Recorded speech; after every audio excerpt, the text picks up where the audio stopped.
talking to us?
All right, hello.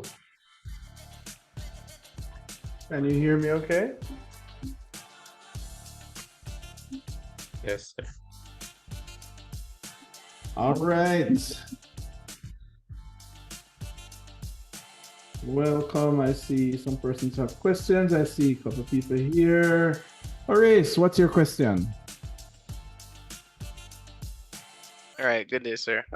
As it relates to the submission of the assignments, the videos, so I see it shouldn't exceed. It said that it shouldn't exceed 200 MB. However, what if it's like a little bit over? Because it's still uploaded and stuff. Yeah, You know, man, I'm it will just still curious. upload. Okay. It will still upload.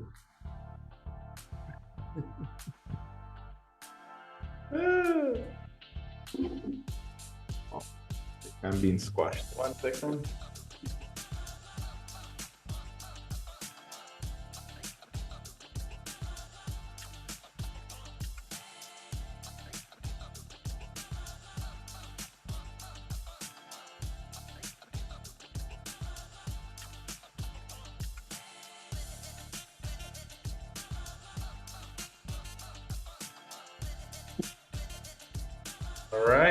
All right, that looks better. All right, welcome back, guys. I know that tomorrow is your interim day.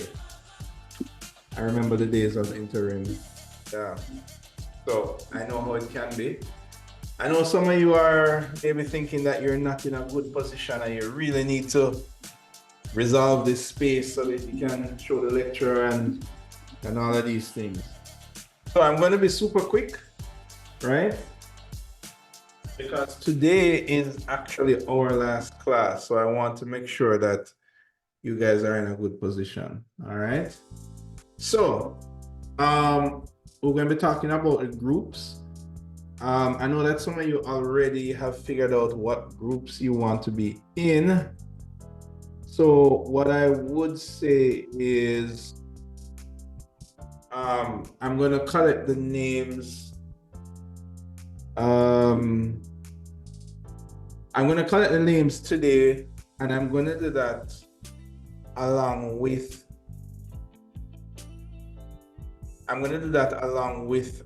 getting an idea of what you guys are doing for your film, right?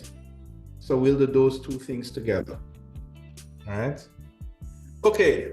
So I'm going to jump right into it because I did promise you that it would be quick.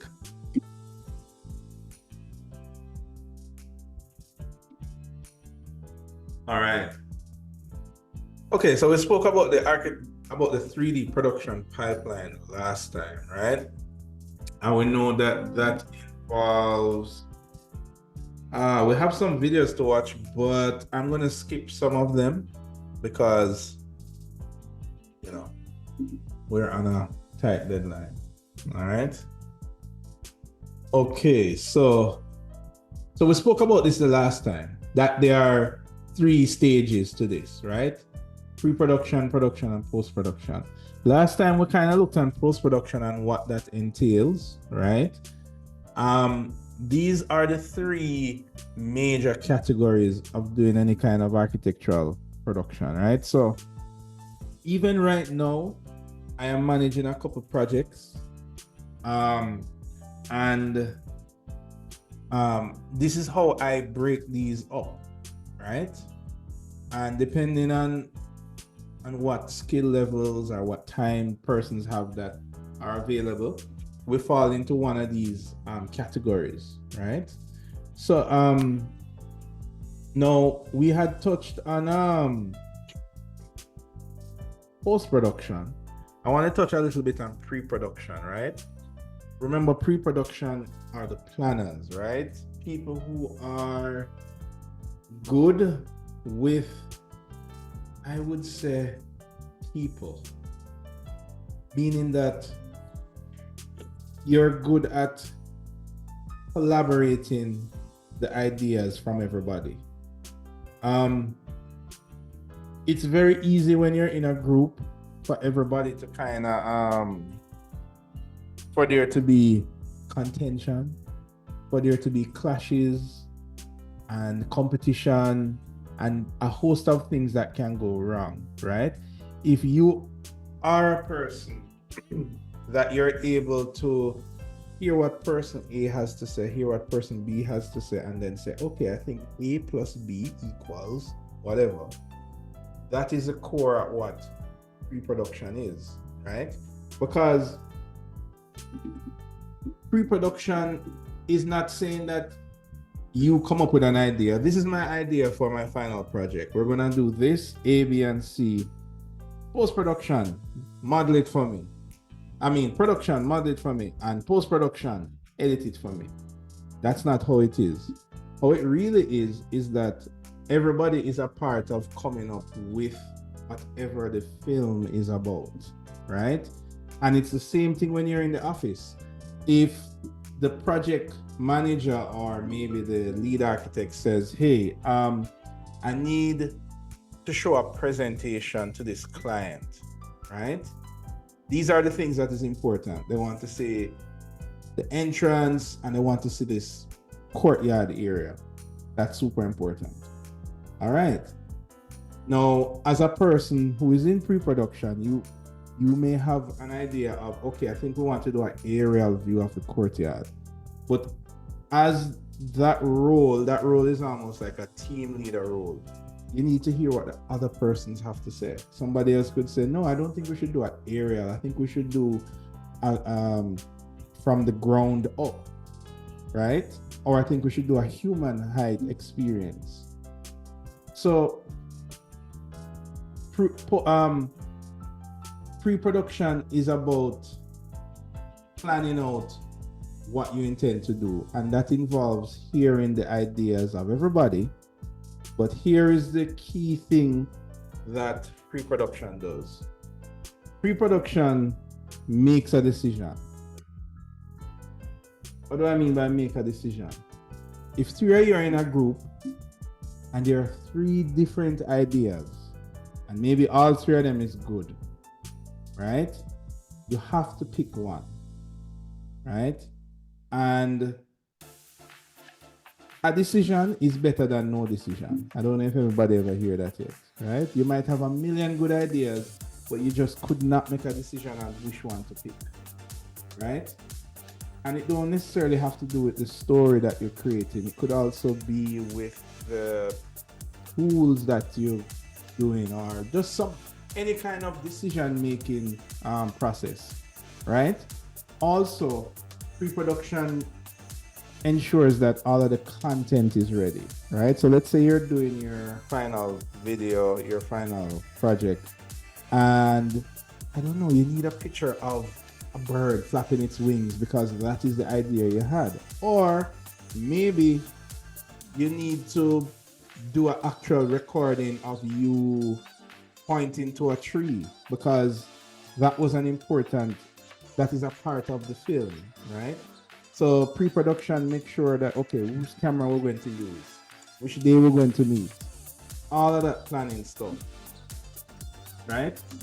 Now, in our case, pre-production is also responsible for finalizing the storyboard, and making sure that everybody stick to it, right? So, if I get a storyboard that says, okay, the opening shot, the door closes, Lisa sitting on a sack, pulls out the shoe out of the bag.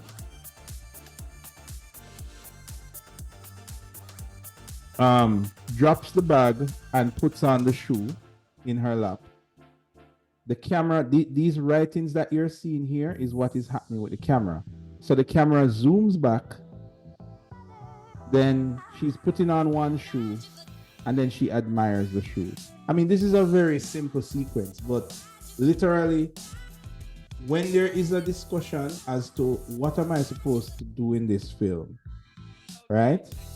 And you decide what you're supposed to do. Well, pre-production, the person who is managing pre-production, if you are in a group, you are supposed to finalize the storyboard, meaning that you are responsible to develop the storyboard and responsible that everybody sticks to the storyboard. So for example, if Lisa is supposed to put on the shoes next, she shouldn't be admiring the shoes then putting on the shoes. Or we shouldn't be doing a movie about something else. So pre-production, make sure that you stay on board. All right. And everybody understands what pre-production does? Yes, sir. Yes, sir. So my one problem Alright. with pre-production is that sometimes when you reach in post, things look different and things not always go to plan. So how do you like Right. account for that? You know, grading wise, I Good mean. point. Good point. And I have some examples to show you. Every year I do this, I try to carry some projects that I'm working on, the ones that I can show at least. Sorry, one sec. There's a bug.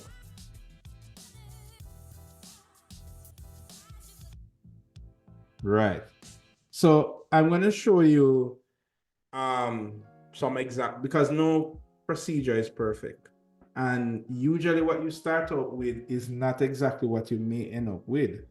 But I'm telling you, especially when you're in a group, it's very easy to go off the rails, right? You're supposed to do something about a house and you end up doing something about a cat. I mean, so the thing is, any change to the story is almost like pre-production is supposed to approve it, right? So for example, I'm managing a couple of visualizations now, and let's say that we decide, guess what, we can't do a view in one of the shops anymore because they're changing the floor plans of the shop, right? The idea is that because I'm the person that's doing the planning, if the camera is no longer going to go in that shop, I would need to know about it. So it's either my job to keep up to date with the team members, or the team members to communicate that to me so that we can make a decision. All right, we can't go here, so what we're going to replace that footage with? The same thing, if it's not looking like how it's supposed to look, which will happen a lot, sometimes you imagine something in your head and it's not coming out that way, the number one person who's supposed to catch that is in pre-production, because you are like the person, you keep the vision steady in everybody's mind, so to speak. We're going to look at some examples, so we're coming to that. Now, we didn't touch on production, and we don't need to spend long on this because production is what you have been doing for the last 4 years of architecture, right?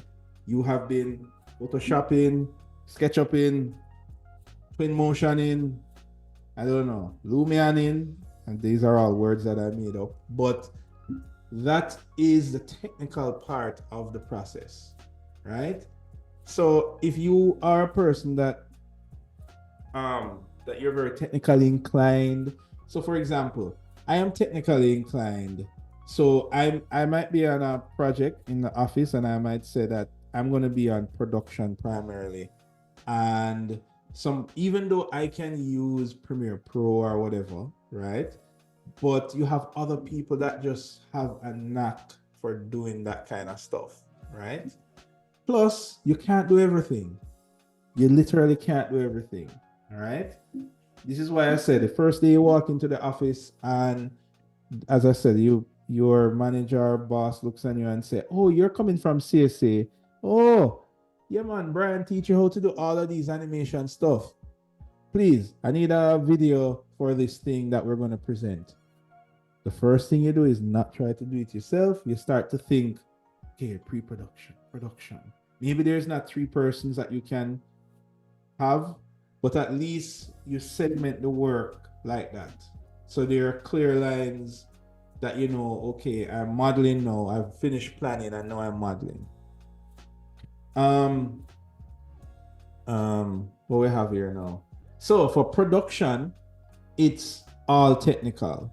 So for example, you might, from your storyboard, you come up with these ideas, and the quickest way to get an idea done is probably to sketch it, but then you have to build it, right?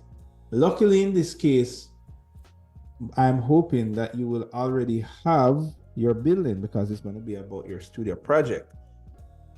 And if you, for whatever reason, if you don't have a model of your studio project, then you go in a group with somebody who has a model. Or if you have a model that's just not up to scratch, right? You try and divide yourselves up that way, right? So maybe for your project you need to explode the building to show, I don't know, how a concept works. Well, the person who is on production needs to figure out, how am I going to explode this building? Like, I need to animate the walls coming apart. What program am I going to use, right? To make that happen, right? Can I use these programs, right? And this is why the person who is doing your production is, you would want it to be somebody who is more technically inclined, right? Maybe they've used SketchUp or Blender, or they do more advanced things with Lumion and all that kind of stuff, right?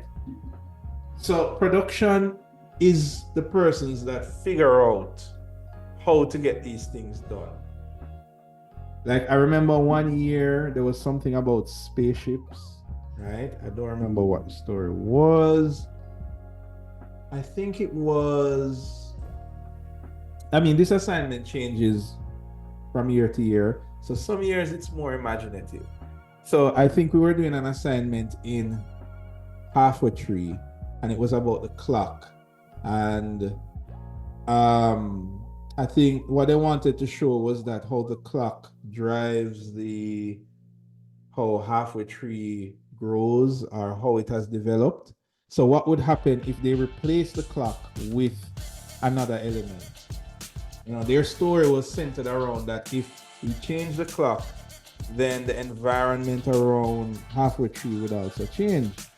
So that was their story, and it was pretty interesting, right? And they wanted to know, they wanted a spaceship to take away the clock, so they needed to figure out how to get a spaceship to animate the clock and to replace the clock and that kind of stuff. So if you're a production, that's what you're figuring out, right? How do I animate this thing and things like that? All right. Any questions for production?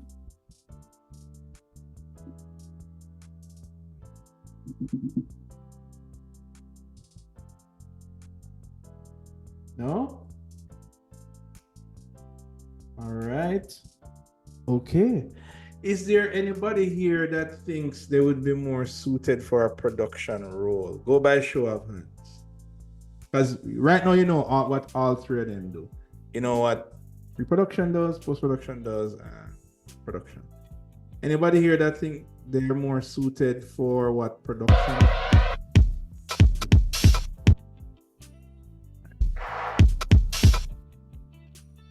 Okay, cool. Right. I see there are persons here. Like this time lapse of some modeling happening. This is modeling in Max, by the way, but it could be SketchUp, doesn't matter. So if let's say that a part of your idea is to build something that is not in the model, because maybe you want to show just a conceptual diagrammatic view. Remember we spoke about that at the beginning of the module, how we can simplify our models. So suppose you want to show a simple version of your model, then the person on production would be the one that say, okay, what did you model it in? Revit? Okay, so let me take out all the windows and the doors so that I can make a massing model or something. What software is that, sir? 3ds Max? This one is 3ds Max. Whoa. Right. No, it's time lapse, but it's just like you're using SketchUp. Right? Right? Now, here is the important thing about production. This, you know, we just did pre-production. We know that responsible for planning, storyboard, making sure everybody is on the same page, but making sure everything is prepared. What does production have to deliver at the end of the day? Production has to deliver the renderings, right? Sometimes it don't have to be renderings. It could be pictures. It could be, what else can you produce? You can produce a video, meaning suppose you want a video of a particular building that was important in your concept, and you have to physically go and take a video of that building. I mean, that is a little bit of a gray area. It could be post or production, but production is who gets the technical work done, which means that your deliverable, the thing that you're getting grade for, is what did you produce? Oh, I produced a rendering of the courtyard. You did your job. Now, when that rendering is produced, it needs to go in a video along with all the other stuff, the music and all of this other stuff. Now, who puts all of those renderings together on a timeline? Who's going to tell me that answer? Post-production, sir. So for the production, sir. So when you're doing the, like, say you're doing the modeling and then render, right? Should you, is when you finish it, you go capture it, or you have to try capture it while you're doing it? When you say capturing, no, you don't need to capture it to show me the processing. Okay, I just wanted to know that. Yes, sir. No. All you're right. What you do at the end of the day when you have your final film and you say, submit this to Mr. Williams, what I will do, I would look on the storyboard and say, okay, the storyboard says that you should have a video showing a bird flapping its wing. I keep using that example. I don't know why. Anyway, a bird flapping its wing because that was your concept. Did I see that in the video? Yes. Right? Okay, good. The video also have a 3D 360 view of the building showing it exploded or something like that. You know? How well was that rendered? Was it rendered properly? Okay, production gets that grade. Then the video that I'm watching, it has narration maybe, so there's voice, there is music. You know, does the music go to the beat? Is it fitting with it? What about how the clips are sequenced? Like, does it start? Sorry, does the transition between the clips appropriate? Like, does it just fade to the next clip? And I say, a fade is weird when it goes from this to this. Maybe it should have been a cut. Or maybe you have music or sound effects that's not appropriate or that is appropriate. All of that is post-production. So that is how you get your individual grade, depending on which one of these you have. So in a way, the grade for the pre-production person, the post-production and the production person holds the grade for the pre-production. Because literally the pre-production, apart from the storyboard, it is, did the film achieve what it was set out to achieve? Pre-production, that is how you get the rest of your grade. Did it achieve it or did it not achieve it? If you were doing a film about birds flapping their wings and how it connects to the concept, at the end of the video, did it do that? Yes, it did that. Oh, pre-production, you get your full grade, assuming that you submitted the storyboard and the storyboard had all the requirements. Great. How was the videos? What was the quality of the rendering and the videos? It was great. Lovely. Production gets full marks, right? And how was the video quality, the production quality, the music, if there was narration, how were the cuts between the clips? Did it go according to the music? Is the right music? Then post-production gets their grade. All right. So that is very important that I want us all to understand. Now, most of this stuff we went through it already. I just wanted to touch base with you about the production and post-production. All right. All right. So much things to learn in so little time. You can't teach everything, right? Okay, so moving on, right? Let me try and bring this up.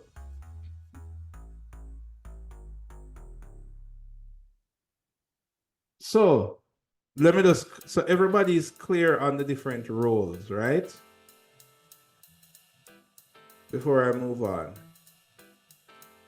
Yes, sir. We'll be able to rewatch this video, right, sir?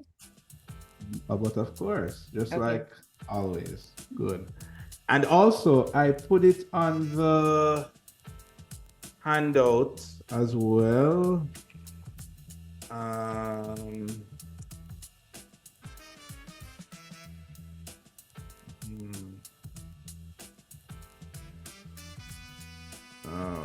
Where is the handout? Okay, I'll open the handout as well. But I put the grading criteria on the handout in case, just to remind you how we grade. If you're in groups, if you're doing it solo, then it's all you, right?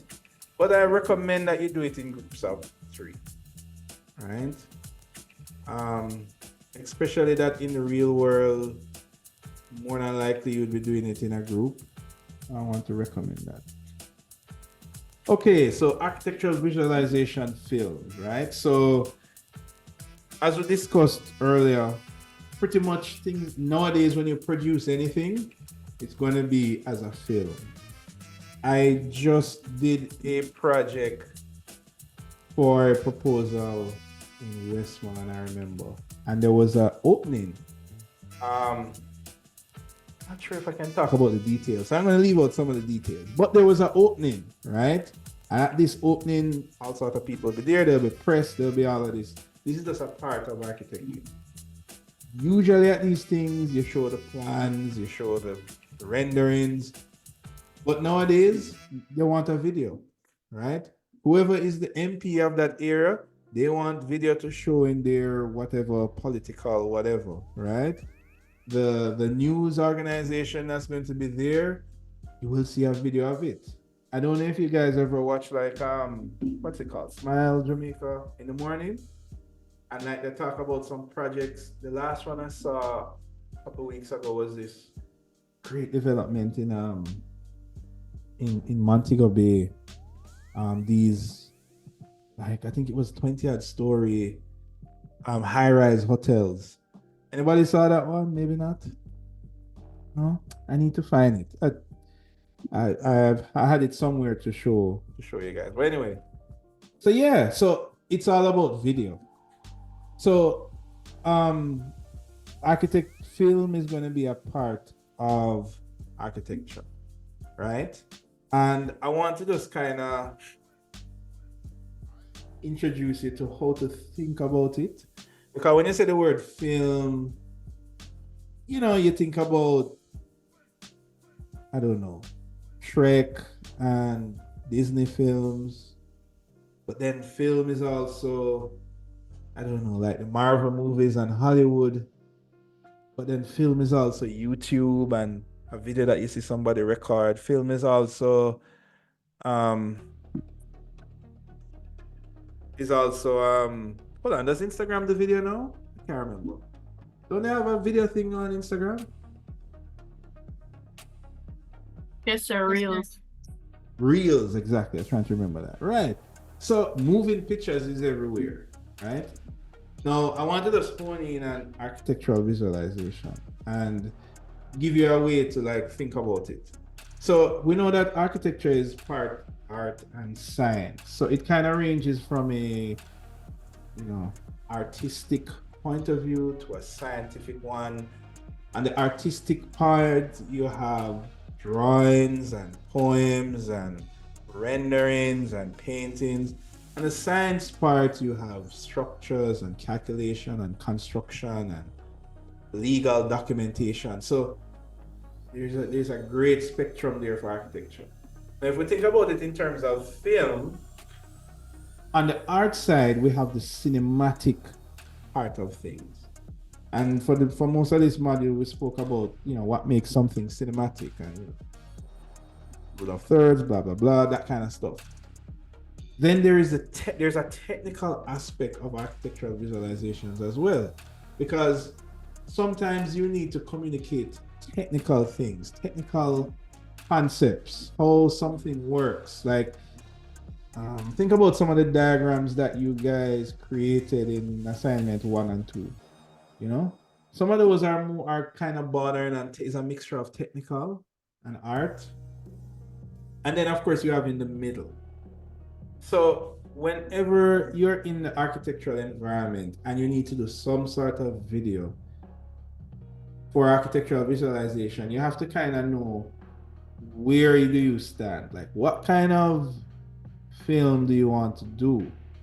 Is it more technical where I'm just showing that entrance, exit, plan view, or is it cinematic where I'm showing other stuff? Now, on the cinematic spectrum, and I'm going to kind of skip ahead here.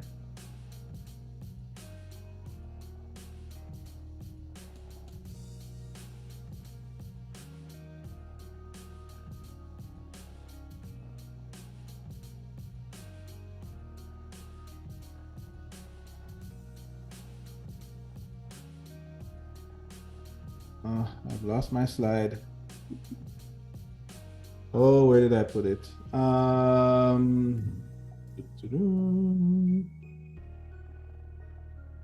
did some updates. It seemed that I probably did. I delete it? Hopefully not. Let me look back in a previous version. Oh.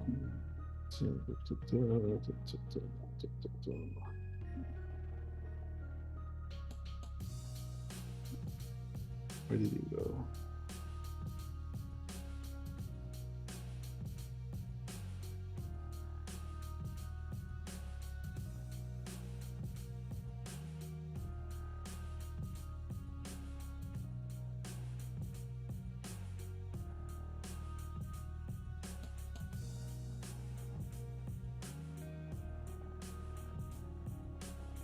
Yep, I totally.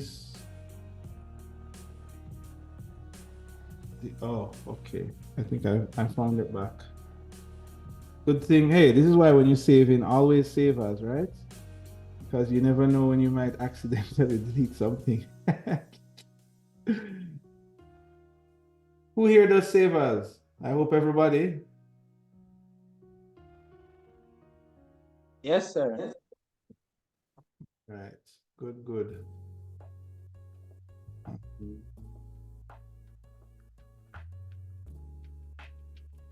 Sir, is that a home screen, sir? Yes, that is my desktop.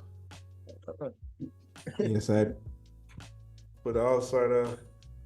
I like to put the projects that I do on my desktop because it helps me to see all the mistakes I made over time, so I don't make them again. All right. Let's get back here. Okay, before we get back. So you know it's a bit concerning. It's like pinning up all your mistakes on a wall. I know, but it it does help.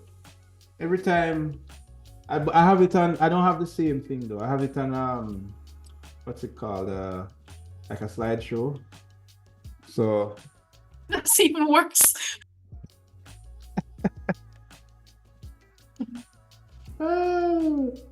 I guarantee you, yeah, man. If you pin up your work, it's what's it called again? It's called visualization, but not in architectural visualization.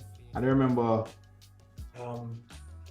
when you if you do like a leadership, not a leadership course, like a business course that teach you about leadership and that kind of stuff, they have a term called visualization, where you put things that you want to remember in front of you all the time, right? Whether good or bad.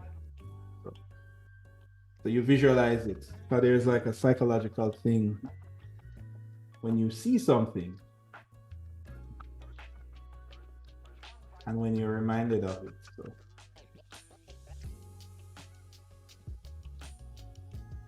that's how advertisement works. They keep it in front of you so you remember it all the time.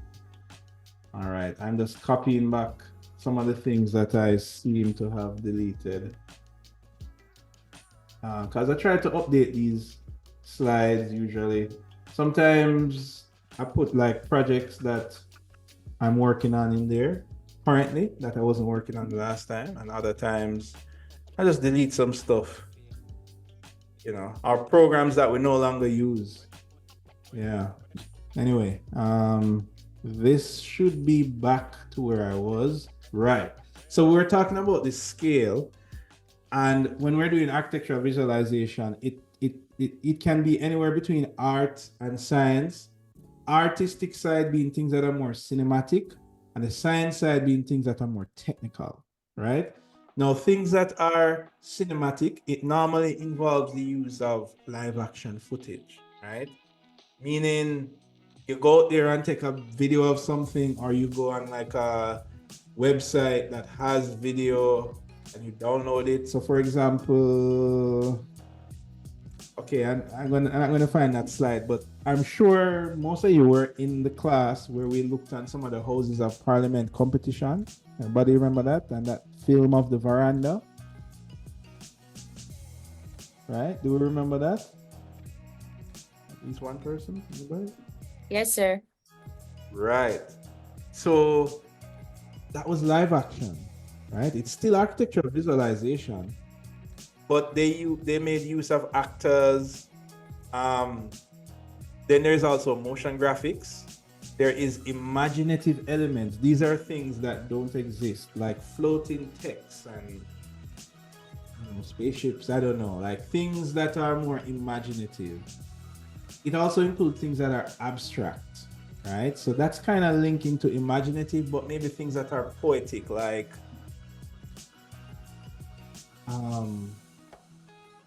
don't worry, I'm gonna find that video for you of that development that's going on in Mobile now. And they had a video that they released. And I said, let me save this video for my class. And I put it on a shelf, virtual shelf. I don't remember where on that shelf I put it. So for example, and then the last one is use of story and plot. So this is some of the differences whenever you're doing a film that is more cinematic, right? The plot is kind of hidden behind this video here. So let's look at this example.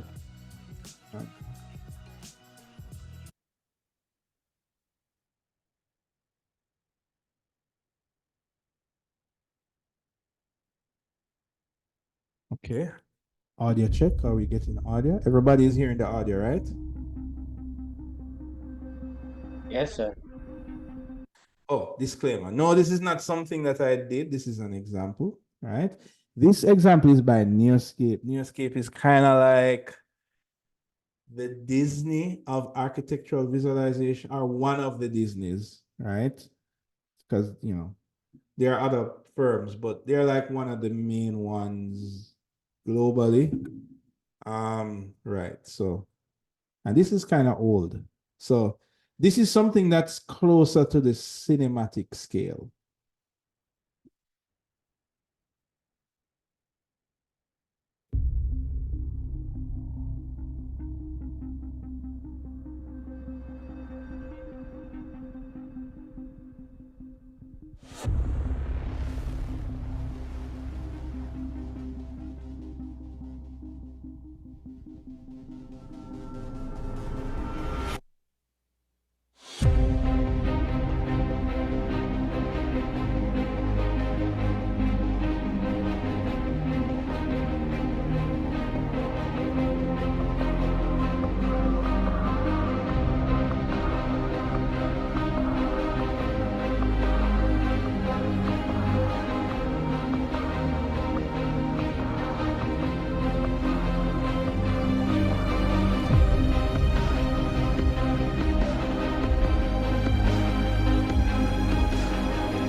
All right. What do you think? 2017. Exactly. This is really That's good. old. That's good. That's good. Yeah. So you know that this video was long before 2017 because the project was to be finished in 2017. That's good. And the Escape logo doesn't even look like this anymore.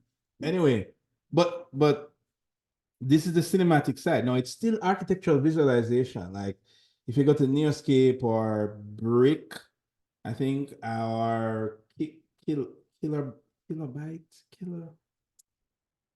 I still remember their names, but you have those guys, and it's mainly architectural trained persons that work there, but most of what they do fall between cinematic and hybrid, right? And you will find, like, depending on the firm that you work on, you know, you might be doing things that are more technical or more hybrid. So let's look at some other examples here. Like if you look on this one, which one is this one now? Oh, this is the same one. Okay. Like this one. I'll ask you the question. What this was actually one that Miss Oti worked on as well a couple years ago. But this doesn't have sound. That's the other thing. And this is showing how sugarcane was created. This is more like historical reconstruction, right? And this was actually done for a museum in Seville, Saint Anne. So this is showing how sugarcane was done back in the day, and it's on a screen with text around it, so it has an explanation. And I think somebody was doing a presentation, But obviously, this falls closer to the technical side of things. Now, this is still architectural visualization. It is still, but it's historical. But even though it's historical, it leans more to the technical side of things, right? Where it is trying to explain a concept, right? It doesn't have actors or motion graphics or a story or a plot, but it is showing how something worked, right? So, I mean, kind of think about this in other ways. Like, think about if you had a mechanism in your building, like maybe your building opens up to allow wind to come in, or maybe the building moves in some way or another. I remember when I was in third year, I did a one room house, I think. Yeah, one room house. So the rooms rotated and it to turn the room into a different room. It didn't have like, motion graphics and video, audio and those things, because the purpose of it was to communicate that thing, right? So this would be something that's on the technical scale. But nevertheless, it's still architectural visualization. It still requires pre-production, production, post-production, right? So something like this, there is animating that's happening here. I mean, if you guys look, you can see the gears. Okay, so for example, why anybody can tell me why you think there are these weird colors? Because obviously they didn't have these colors back in the day, but why do you think these colors exist in this diagram? For hazardous.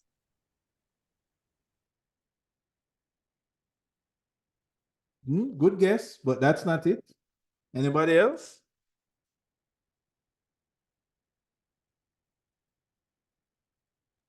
Does it have to do with the meanings of the colors?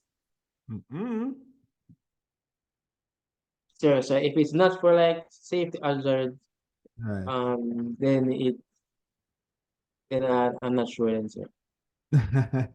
Was it Sir, geared sir, to yes, children, the audience being children? What was that one? Oops. Audience being little kids Oh, or be something. children? No. Well, that's an interesting one, but I would say it what? has to. I would say it has to do with the graphics.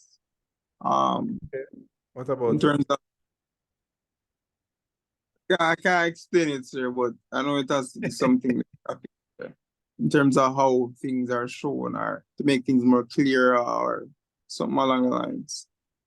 All right, I give you a 70% for that. 70% for that.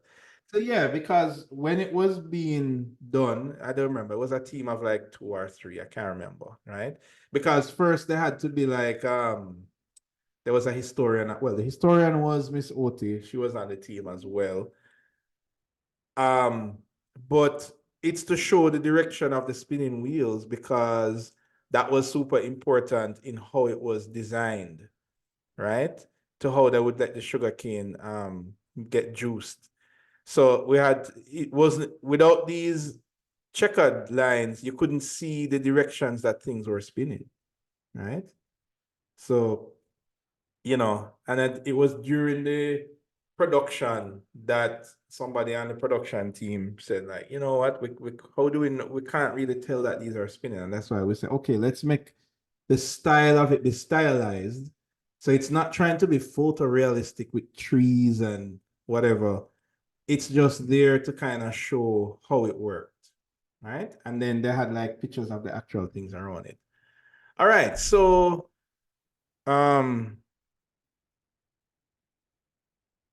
what about this one? This one is a master's project.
right. And then you're coming back to do the master's course. This is actually something that you do in the master's program. So what do you guys think about this one? Sir, that's you very like- unique, sir. Hmm? Very unique. You're like, what in the world am I looking Yeah. at? First was something like this. Now it look different from kind of video production I've seen. There you go. This is still architectural visualization. It is closer to the cinematic side of things, right? But this is more with abstract concepts, right? And this is, for example, an expression of maybe what you think a place is trying to say, right? I remember I did one as well, but I think, to be honest, I think this one is even nicer than mine. There are some architectural films that are visualizations that will require you to think deeper. Like it's not about entrance or exit, but like how does this place make you feel, or what does it represent, or what does it make you think about in your mind, right? And you kind of drift away from reality in that case. So anybody here writes poems? Anybody? Yes, sir. Exactly. So think about when you're writing a poem where your mind kind of has to be to explore an idea, and it might take you in places that are not real. It might take you to think to places that are imaginative, right? This is just like a Sir, can I go visual. back on that one, please? This one, With the no man. the floating. No. The one with the cube looking building. Right. Yeah, that's the Island Life building in New Kingston. Not that, sir. Oh, cube. Oh, at the end. This one.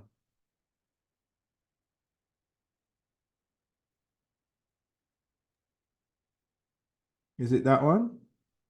Yes, sir. That's crazy. Exactly. So this is all, sorry, this is also, and this is more cinematic, but it is kind of abstract cinematic. Like, have you guys ever watched a movie that you would describe as weird, right? It's not the movie about the hero or the guy with superpowers or a drama, but it's something that's more expressive. You know, maybe it doesn't have any audio to it, or it doesn't, or all it has is music, but it is saying something deep, right? I remember CSC Expressions Club member. He showed us a film that did recently. It was an awesome one. There's so much things to show and not enough time to show it. Anyway, but I'm just throwing this out to you so that you can see the stretch of visualization. It's not just animation. Now, most of what we do in firms are going to be usually between these two guys in-house. So your average architectural firm will do things that are technical to show a concept, or things that are hybrid. So for example, I think I have some more examples here. Yeah, like how about this one?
All right. This one, we enjoyed doing the transition on this one. So it's pretty interesting. This one was this project was managed. We did this project as a team about 2 years ago. And this one was actually managed by a business partner, Craig Linton, who is also a graduate from CSA. We actually met in CSA and, we did work great together and we decided to come together and do this thing as a business. So, hey, you never know, your next business venture might just be from your classmates, right? But anyway, this is one that is kind of in the hybrid mark, right? So it's not cinematic in the sense that it doesn't have like actors or live action or things, real things. It doesn't necessarily have a story. Like the one that we watched first, it was this guy in his office, and like he said, look through the windows, like, hey, what's going on? The building is floating. What's happening? And so it has a little story to it. This is kind of more, it has technical elements. So for example, it has the location, but then it also has what's this? This is what you call motion graphics. So when you have graphics on the screen that is moving, this is a little fancy, but it could be flat graphic. Any graphic that moves on the screen is motion graphics, right? So hybrid is kind of where anywhere between hybrid and technical is where you do most works in architectural firms. Once you start going between cinematic and hybrid, that is where you start to go into more advanced visualization stuff, and you have to know more about cameras and you have to take live footage and all of that stuff, right? Like that Stony Hill one I showed a couple weeks ago. I don't know if you guys remember. Anybody remember that example that I showed? At Stony Hill? Yes, sir. I remember it, sir. Okay. One person remember. Does that mean nobody else will remember? Hopefully. It's somewhere there in your brain. But that would be somewhere closer to cinematic, but not quite. Like maybe like, in this region. All right. So the reason I'm showing you guys this, and I have some more examples, but we're gonna kind of skip them. The reason I'm showing you this chart is that whether you're doing something for school or for work, you're gonna kind of zoom in on where you think is appropriate based on budget, because things cost something. It don't cost money, it costs time, it costs something, right? If it's going to be more technical, or is it going to be like a hybrid, or is it going to be all cinematic where you have epic music and that kind of stuff, or somewhere in between? So this is the kind of where you would stretch your mind between. And this is the part that comes to do with the final project now, right? We know there are three main categories, right? The three in architectural visualizations, the pre-production, you want to get three things done. You want to create some kind of script, and we're not talking movie script like you're casting actors, but just an idea of what is it that I'm doing. That is actually what we should be doing in this class, so we know what we'll be doing. Then create a storyboard from that script.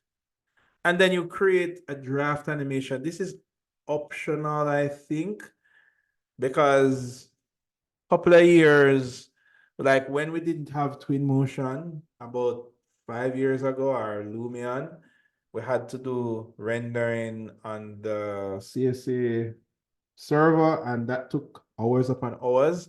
So you had to submit a draft animation first, right? Cause we were waiting like a good 6 hours to get 5 minutes of video. And you didn't want to wait till the last part of your time to hand that in. So you had to do a draft, which is the same as an animatic. In the film world, I call it an animatic. Right. So this is a movie script. We're not doing this. What we're doing is more of an architectural script. it just has 5 main elements. It has the chapter, a description, a visual, and the audio. So what do I mean by this? Chapter is, what am I doing first? What am I doing second? What am I doing third? Right? Description is, in this clip, we want to show the logo. In this clip, we want to show the entrance. Visual is, what does it look like? It's going to be black and white, or it's going to be a monochromatic or a diagrammatic thing. Audio is going to have an epic music sounding thing, right? So for example, I use this example of so for the first thing we're going to show is the project title. What is the project?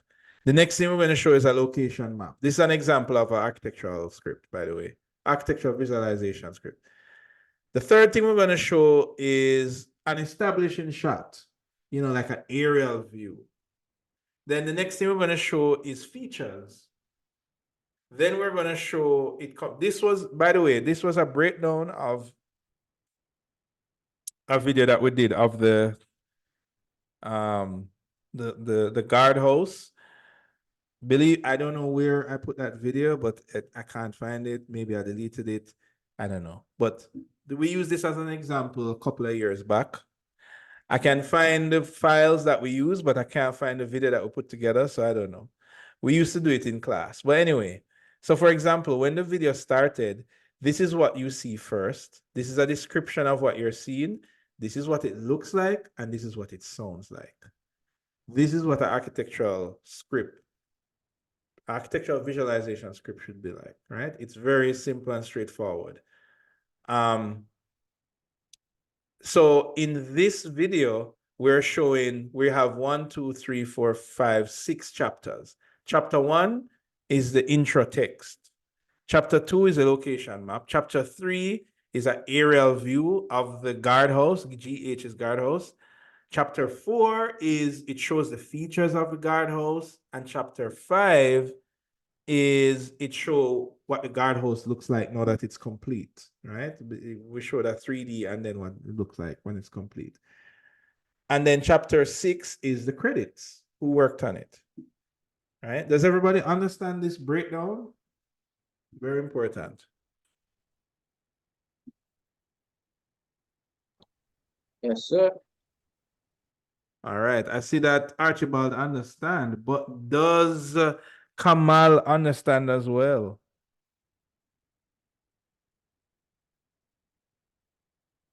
It's a lot to take in, sir. Oh, okay. All right. And I know that I'm kind of going fast because I know that you guys, but guess what? The video is here. This example is here, right? It is just a list of things to do. And we're actually going to do this in class because before you leave, I need to know what you plan to do. So, anyway. All right, so I talked about a storyboard already. These are the things that your storyboard must have. So pre-production people, listen up. This is what you're getting graded for, right? It have to be numbered so that I know, oh, this happens first, this happens second, this happens third. That's pretty straightforward. It has to be numbered. It have to have some kind of picture. It could be anything from a stick man to a box. It needs to have something. Usually it have some kind of arrow that hints to me what is intended to happen. Like, this person is going to draw. Anybody read comics? You see that bow and ban in comics, and you can kind of imagine what is happening in the comic. Yes, sir. So it's kind of the same thing, but you just put a simple little thing there. You don't necessarily have to have all of these things. The next thing to have is like what happens between this and the next. So for example, in this thing here, it said, we're going to show this, the door. Then maybe the door opens. It said door closes. Then it cut to Lisa sitting on an assack, pulls the shoe out of the bag. The camera pulls back. So you see where you see the pull back? That tells you what's happening. Now, the reason you have this is that the person who is animating, the production person, the person who is in Lumion and Twinmotion, and they are moving the camera around, they know that they need to zoom in or zoom out or whatever, right? This is what they're looking on to create the thing, right? All right, so then when you guys submit to me your storyboard, and I'll show you some examples of a storyboard, you know, it should basically look like this, which you can see that this is just a little, it's not an elaborate work of art, literally, right? But I have to be able to understand it, right? So I put this example in here, like this is a recent project. This is what, 2023? It's so small. Okay, I can zoom in. I don't know if you guys remember, I showed you this project. I think I showed you this video last week or the week before. Do you guys remember this one? No, maybe not. Okay. Last week, so. Right. So this is a storyboard that we did in the office, right? So it's like the Viz team is proposing a 2 to 3 minute animation. The objective to sell the design vision of the firm by creating a cinematic experience of the project. We show the logo.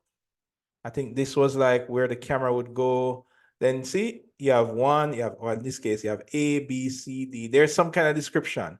So camera push in, parallax, the camera swivels, then this shot it cut to the camera. These are examples of the shots. We had a like a SketchUp low quality draft of the buildings. So we just use those as the storyboard. So the principal just said, hey, I need something to go to this big meeting. Right? And you know, I need to impress these guys so we can get this project. No pressure. Right? So first thing, what do you do? Oh, okay. Let's do a storyboard. Let's plan out what's going to happen, right? So each of these are labeled, and then they have these arrows that describe what it is. And then there's like a pullout that zooms all the way out, and then a little bit about the project, and then something about the firm. So that's literally what was submitted as a storyboard. I mean, it's not exactly what I'm asking you for, but you can see the similarities, right? It's almost the same thing. Now, there was a draft animation. Hold on. What is this? I'm going to just play it without the sound because, all right. No, this is the final. Now, remember I told you guys about the draft animation? So this was the draft animation actually, right? If you can even see the difference between these two, right? Anybody can tell me what are some of the differences you see? Perspective is changed. Right. Lighting feels different. Right. They're more smooth and crisp. Okay, cool. And there's also more detail. There's more people. The buildings have better textures, and you know, in this one, the courtyard is empty, right? And then the other thing, some of the camera views remained like this one, but you can see that they're kind of changed. But a lot of things change. Now, somebody asked a question, what if you discover that certain things don't work anymore or whatever? That is exactly what happened here, right? So some things remain the same. Like I think this clip remained the same because they're, you know, they like that shot. But then like this clip here, this clip kind of remained the same where they wanted to do a zoom back to show the courtyard area here. Kind of like that. But then other things happen. This is the final one where this is the zoom back. Let's see if I can play it side by side.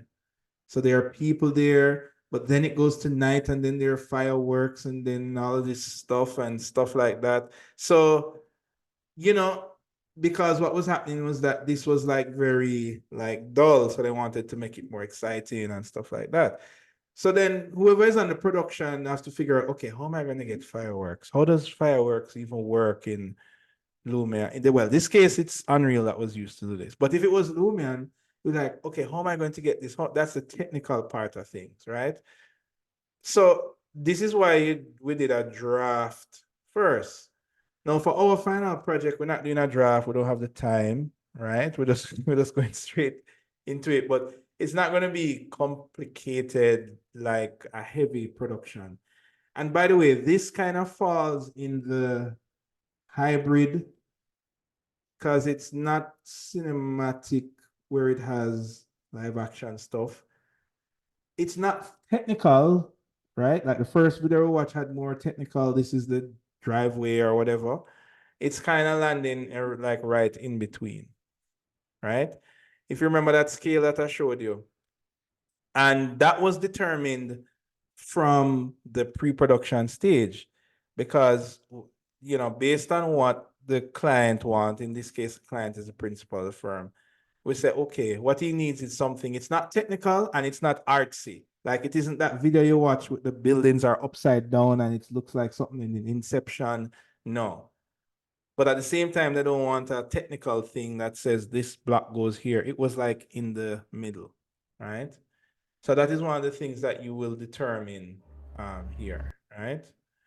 All right, so that is an example of what we call the animatic. In the film world, it's drawings, but in architecture world, it just means you're rendering a draft version before the actual version. And the other thing is that the persons who are doing post-production, like if you give them, if you look on this video, this draft video here, that doesn't have any people or any cars, some of the materials aren't right, and but the person who is doing post-production, they can use this, they can put music to it, they can, so they are not waiting until you finish the final render. So that part is important, especially that the time is limited, right? So I would say, you know, do a draft to just give it to the person who is doing the post-production so that they can find the audio or the whatever they need to do it. All right. Sir, I have a question. Yes. So in the talk about, you know, things that can happen after pre-production into post. So for our submission of the storyboard on the 29th, let's say things have changed and we figure out that things just move smoother 25th? if, you know, we switch things 24th? around. Is the requirement to produce a new storyboard Oh or man. a revised storyboard with the adjustments? No. But it is expected that things will differ from the storyboard. But as I said, if the thing is supposed to be about a house and then you give me a story about a cat, I mean, right? If it started, it's supposed to be about a house, but then it's about a store. Maybe that's a bad example, but you get the idea. I'm going to show you an example in a little bit of some past work, right? I'm not going to go into plot because of the time and because the thing that we are producing is we're not going to go up to the cinematic scale, meaning where we're doing like actual acting. In the past, though, we have done, oh man, did you see the one that we did in COVID? I need to find that video and show it to you. I did put it on the CSA's YouTube because it is so, it was really good. By the way, we have our own Oscars, right? We give out the Oscars next year, though, right? So whoever wins, you won't know until next year when we show the best one to the next set of students, right? So, so you will see the best ones that were last year, but too bad those students won't be able to know. But I guess you're their friend, so you can tell them, hey, sir, so your one was the best one. Anyway, I'll find that for you. I know where that is.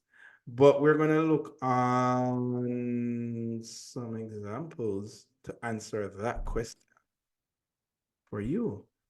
All right, let me just make sure. Yep. I think we covered all you need to know. There are some more videos to watch, but what time is it? The time is going, right? And you guys have critique tomorrow. So we are gonna look at, oh no, I closed the tab. I did, unfortunately. Okay, all right. Do you guys know the shortcut to open a previous tab? But that's usually very helpful, right? What's the No, sir, shortcut? which time? Like you close a tab in Chrome or something and you need to go to the previous tab. No. It Sir, is normally Sir, just go it's history, sir. Just go history. So okay, is yeah, it Control Shift T? you are I think correct. I'm not sure. All right. So that's one that you guys should remember, all right? Because, oh, I've used that so many times when I accidentally close a tab. All right, let us look at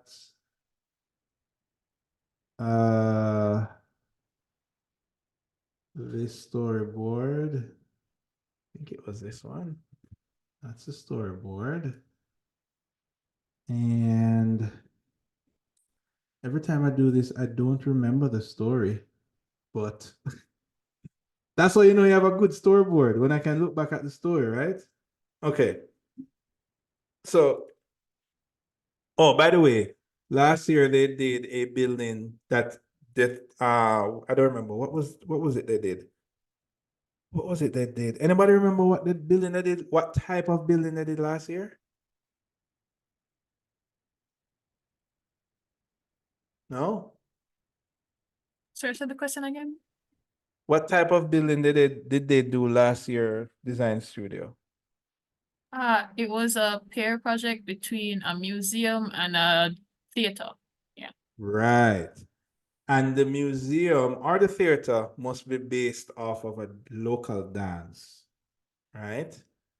So they had to show how does the concept connect to your project, just like this here, right? Um, so in that case, there was a lot of dancing videos because obviously if your building is based off of a dance, some people use the music video of the dance, some people dance it by themselves, some people whatever the concept is. But so in this case, there's an opening scene. This was a pretty good storyboard. Opening scene, sketch animation, doing limbo and white background.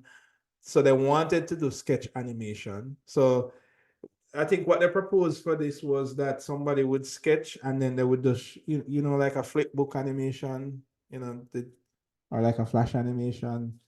You do one sketch, then another sketch, and you just kind of switch between the different sketches. Yes, sir. Right. Then there's going to be a text that fades to a background text with limbo. I think this was based on limbo. And then more sketches, schematic to reveal, sketch bubble diagram. Oh my goodness, I can't read this writing. Anyway. um anyway, then it went to showing the massing study. So it went from bubble diagram to massing study, and then zoom out to show the full rendered exterior. Show transition from render to actual model. So you can see that sketch, it's like it's going from render to model. As you can see, these are very basic sketching and then ending. So that was the story, right? It did change quite a bit. So, but not, you can tell me if you think how far it changed from the storyboard. Oh, wait, we don't have audio in this. I have to play it in Firefox. I think I set up my Firefox to have audio. Let me do an audio test. Are you guys hearing that audio? No, sir. Oh, I'm not hearing it either. Um, okay. Hmm. Yeah, you're not hearing any music now? It's not playing. Let's look in our good old settings. Okay, sound. Oh crap, where is this? Settings. Okay, doesn't matter. All right. Volume, Firefox, and output to VIE. I don't know, I'm still not hearing anything. Are you guys hearing it? Nope, I'm not hearing anything. Okay. Maybe I need to close it and open it back.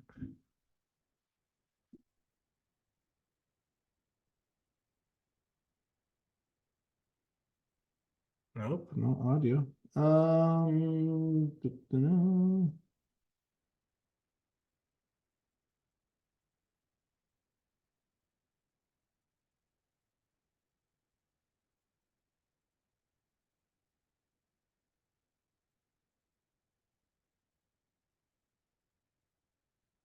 Okay. You know what? Let's just download the video. It's much better. All right. Below 200 megabytes. Who was asking if the video could be above 200 megabytes? It's a good thing this is below 200 megabytes, so I can just download it quickly and show you, right?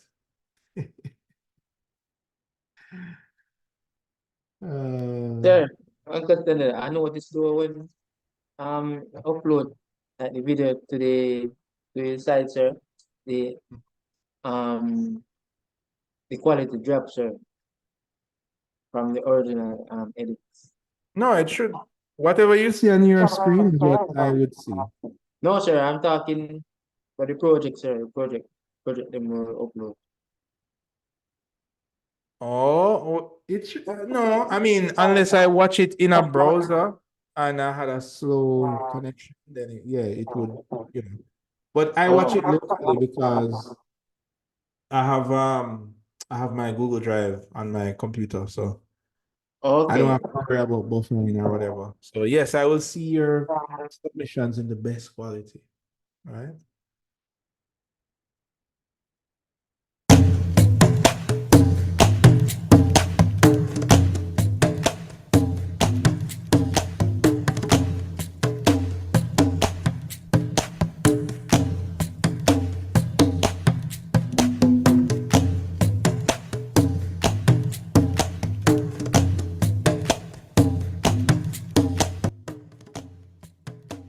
So how exactly did the limbo dance come about? So the limbo dance came about when the slaves from Africa coming to the Caribbean, they use it as a way to depict the life cycle, as well as they use it as a metaphor of how they were placed in the ships where they were stacked on one another, coming through the Middle Passage. So how does the dance directly influence your concept? The dance directly influences the concept in the sense that the concept itself is also meant to mimic the life cycle in certain areas of the structure. As for example, you enter the structure underground, the ground plane is unobstructed and it's a continuous motion going up. As it relates to the form also mimics the dance in a way that the structure has masses that are staggered and stacked on top of each other to also mimic the dance itself.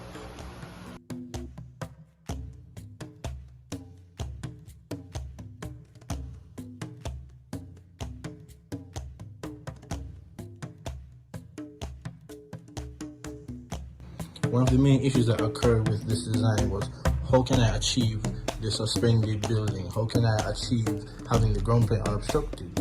But then after research was done and additional sketching and research on structural buildings and certain structural aspects, the design came to a close to have these massive beams that run through and around the building, holding and carrying all of the weight, and then having the building suspended off the floor and attached at each side.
All right. So what do you guys think?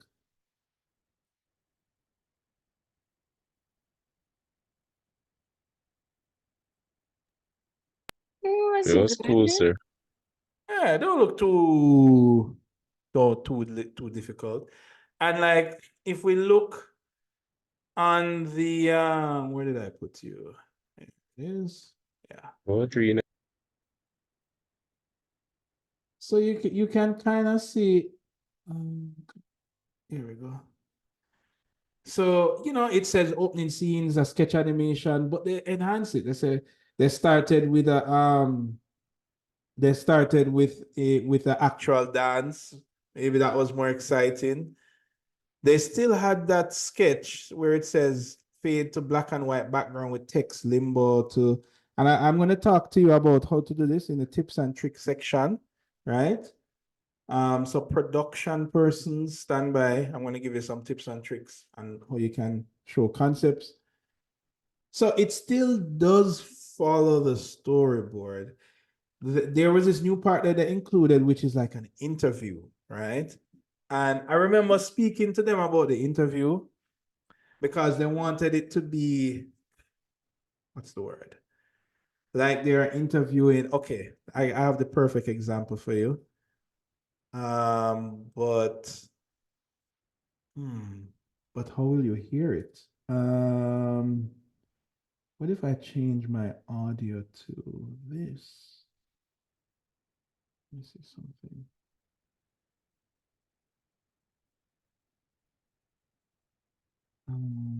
Go to YouTube.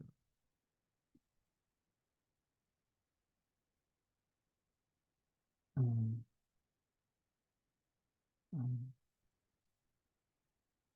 If you're a web designer, here are Are you here? Were you hearing that audio? yes. Okay.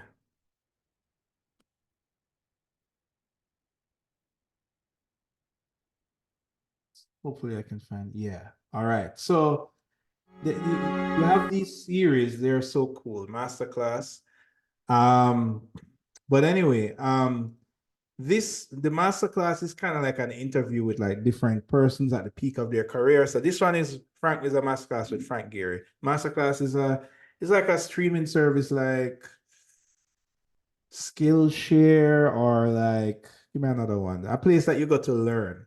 But it's more cinematic in the way that they do it, right? So I have always felt if you know what you're going to do in advance, then you won't do it. Your creativity starts with whether you're curious or not. Roll them. Go. Action. When you build a building, any building, start with the simple block model to see where that goes. Most of our cities are built with just faceless glass, only for economies and not for humanities. As an artist, I got constraints. Gravity is one of them. But within all those constraints, I have 15% of freedom to make my art.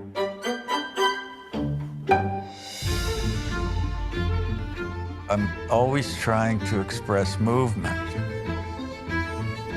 I was fascinated with the fold, so basic to our first feelings of love and warmth. These ideas are scary as hell to tell to the client. They can reject you, and they will, but you gotta find your own voice. Create the logic for it as you go. Stretch it into another place. I'm just telling you how I did it and why I did it. Whatever you do, promise me that every project you make or design, you'll take the risk of doing something for humanity. I'm Frank Gehry, and this is my masterclass. You would think I'd know when to quit. anyway, right. That was the ad. But like the way, oh, you like that was a cool ad, right? Yes, sir. Yeah, now you want to go and spend money and apply and sign up for master. The power of cinematography. But anyway, the way that this ad was done, I remember they wanting to kind of achieve that kind of an interviewee vibe. You know, so now that I show you the ad, you can say, okay, I see that they were going for it, you know, but maybe the audio, I think the text was good, but it's just that the audio was, you know, but you're always going to have technical challenges because when you're in an architectural firm, because everything is cinema is like video now, they don't have the tool. Like you're not in like a movie studio in Hollywood where they will have microphones and set pieces and whatever. And you're not like at give me a company like Pixar where you will have a whole render farm and the latest computers, but yet you still want to create these things in an architectural environment. So you have to just use some tricks to get the quality that you want to get, right? And those are some of the things I want to talk about as well. I think visually it was very good. It's just the audio was tricky. The audio is always tricky, right? All right, so that is one example. I think I only want to show one because you guys should come up with your own. And I don't want you to be like, oh, I'm going to do what that person did. You should come up with your own. So, but there's an option to maximize on the video sound in the editing software. So probably they were pressed for time, so they didn't, you know. There you go. Yeah. There you go. Yes.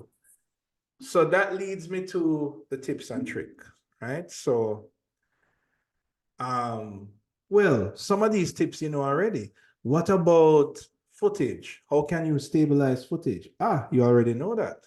So suppose you decide to use live action, you know, where you actually do something live, or maybe you just took a video of something artistic because you're trying to communicate what the concept is for that project. Maybe the concept is a tree or a egg, you know, then you have to, you want to take a video of this egg, you know, you find a nice background, but then the camera motion needs to be cinematic. And we spoke about that, things like parallax and push in and pull out and blah, blah, blah.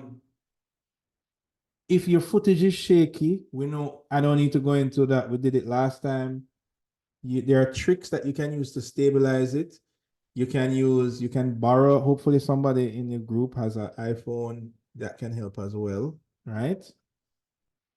There are other tricks. We kind of do everything in the course. So hopefully you choose somebody who is good with this post-production kind of stuff. Maybe they know their way around Premiere Pro a little bit more and they can kind of dig into some of the features, right?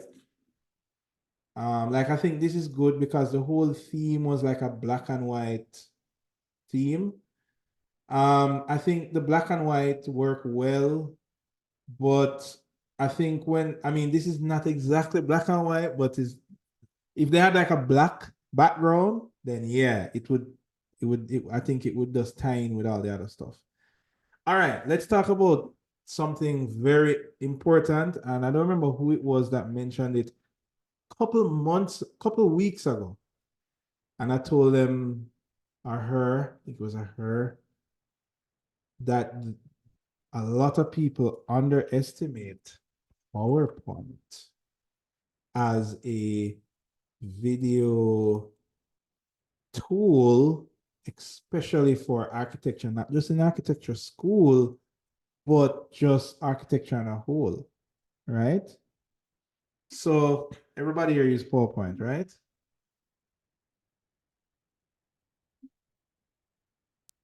Yes, sir. Yes, sir. All right, two persons, that means we're talking about everybody. Got two persons answer me, right? All right, now I'm not going to go into these things. I'm just going to touch on two little things and I'm going to kind of point you in a direction. But I had this video that I'm going to paste it in your student folder, if I can get to it. Student content. I'm going to paste it in the final project folder. I'm going to call it reference material. All right, so anything that I think will help you, I will put in that folder, right? And how can I open this?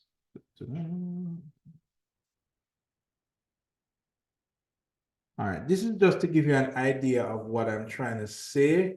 Now, this is one of those, oh, it's not this one actually, it's another one, but this one is also good.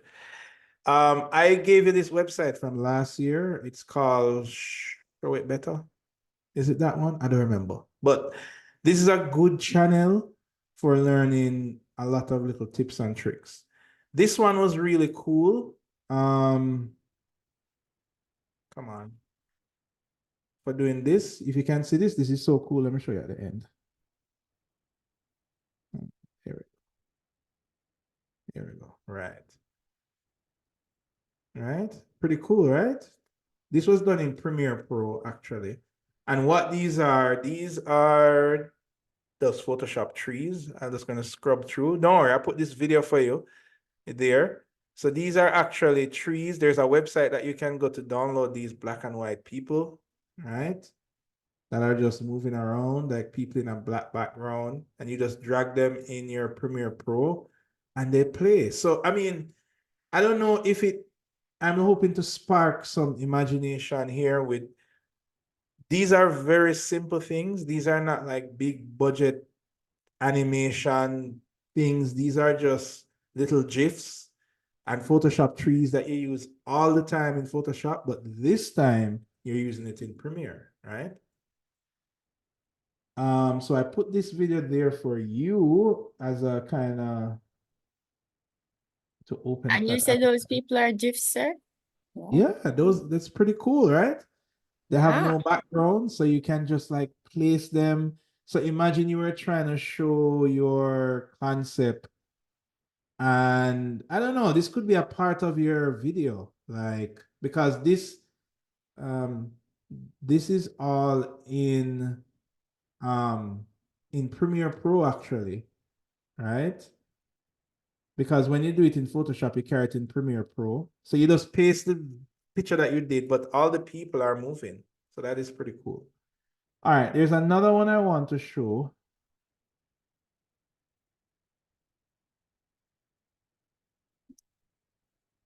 I did download it for you. Um,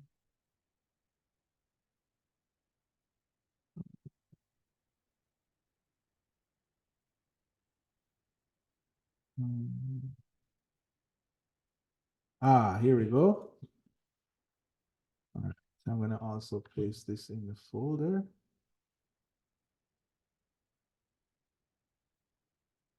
I'm gonna show you how to access this folder, so don't worry. All right. Okay. All right. This animation here, very simple, nice way to show concept, very simplistic. This all in PowerPoint, right? And it's not like super complex, right? I'm just kind of skipping through. These are shapes, and PowerPoint has these animation things here. Yes, PowerPoint. These are all things that you can do in PowerPoint. And when you do this in PowerPoint, I don't know if this video shows it because this video just plays it in PowerPoint. So I'm gonna just open it here. You go to File, Export, and then you export a video. And that's how you get it in Premiere to put your, or what's the other program, DaVinci, or even Clip Champ, which I would say try not to use that. Try to use something that's a little bit more robust, but if you have to, you have to. That's how you get it out of PowerPoint. But yeah, and it's not like some weird trick. It's literally just clicking on each thing and just adding an animation to it, right? So you see all those little diagrams that you see, you can really, like, imagine you want to communicate something simple, like, I don't know, like two boxes come together to form my building. Like, you don't have to go in, you know, um, Lumion, and then you try to get a rendering and da da da. You can just go in PowerPoint. And the good thing about PowerPoint is that there's no rendering as such, because you can just edit the text directly, edit the shapes directly. Like, there's no process like you have to go into a 3D program and adjust lighting and all of this. And all of these things. All right. My son almost knocked over my camera. Oh boy. Anyway, all right. So, right. So this is pretty cool. And there's much more stuff like this. Like, I'm just trying to point you in a direction that you don't have to go all complex. Lumion, 3D Max, Blender. Some solutions might be right under your nose. There's one more thing I want to show. I don't know if I showed you already. This is also linking to PowerPoint, but let's say that you are a person that uses SketchUp. I think, remember, oops, no, that's Skype, not SketchUp. Remember that you have a building already. So chances are you already have a model. Maybe the model is in Revit or whatever program you use. But because this has to do with concept, right? And remember, we did this when we did the first assignment, and we talk about concept. Usually when you're describing things conceptually, you want to do it very simple. So you don't want to have window door jambs and door handles and forks and spoons and vases on the table. You want to just have simple boxes and stuff. Sometimes it means that you might already have diagrams as sketches, or you can take your shell of your building, throw it in SketchUp, and from there you can basically did what you did for assignment 1 and 2. The only difference is you need to make it move. It's going to be a movie. It's not a graphic that stays still. So whatever you create, you're probably going to need to put in Premiere Pro or some video editing program. Anyway, the last one I want to show you is that if you toolbars here. Let me just use large tool set. Large tool set here, right? So let's say you do, I don't know, let's say this is your concept and you do some kind of, I'm just gonna do some kind of madness here, maybe push pull. No, let's go inside like that. Then maybe like do something like that. Do outside. I'm just trying to get this to be kind of interesting. Yeah. Oh, oh, that's pretty cool. Maybe this is down like this here.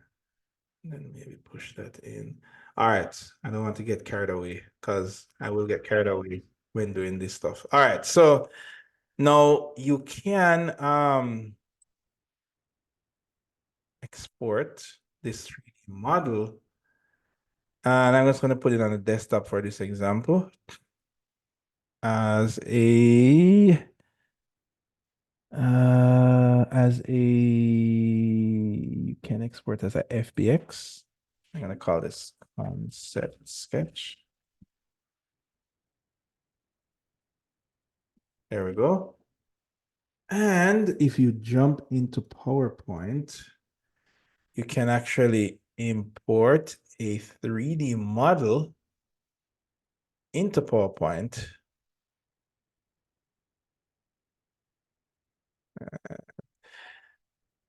I'm dying to see you guys use this because I tell people every year, oh, it's OBJ. Sorry, not FBX. My bad. Let's go back to SketchUp. Export 3D model as OBJ. Call this concept. Let's just call it concept. Cool. All right. So there we go. Concept. And what do you know? Now, when this is in PowerPoint, you do have a 3D object. Hold on. Oh, it was like this. Sir, that's a FBX?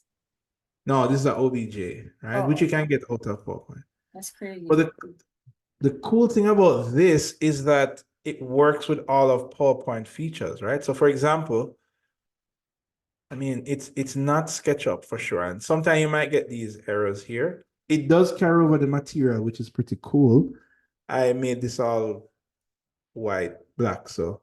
But like, for example, if I change my background here to blue. See, I mean, it's an actual like 3D model, right? Now, and you get some lighting and all of that. You get some basic stuff, like you can change the,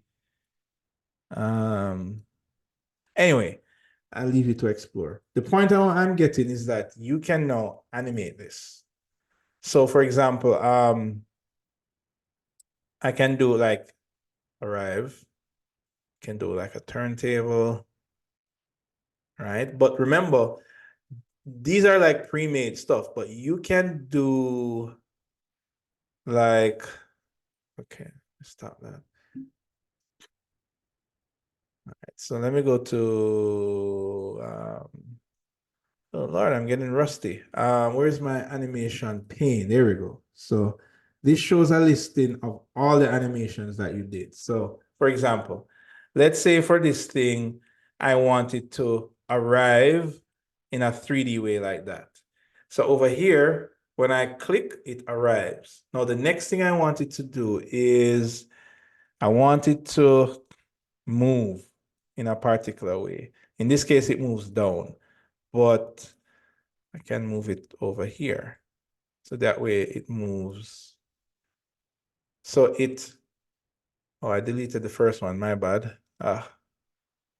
Let's go back. Oops, let's go back to Arrive.